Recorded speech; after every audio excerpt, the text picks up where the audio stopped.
Hey guys, and welcome back to this channel. In this video I'll be showing you guys how you can enable shift lock on Roblox. So I'm just going to open up a game real quick. I'm just going to join the private server so there will be nobody in there. So I'm just going to select join,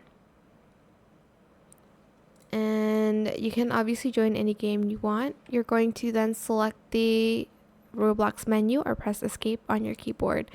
Select settings, and under shift lock switch you're just going to turn it on. If you have it off, turn it on, and when you press shift it's going to be locked like that.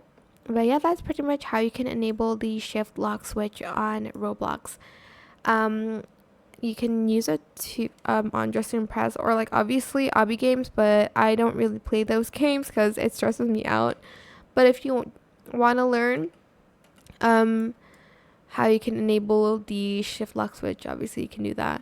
But yeah, that is pretty much it. Really super simple. I hope it was helpful for you guys. Don't forget to like, comment, share, and also subscribe to this channel if you haven't done that already.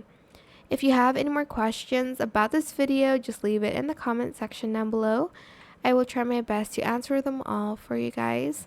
And if you find this video helpful, please click the thanks button as well. That is it. Thank you so much for watching. Bye.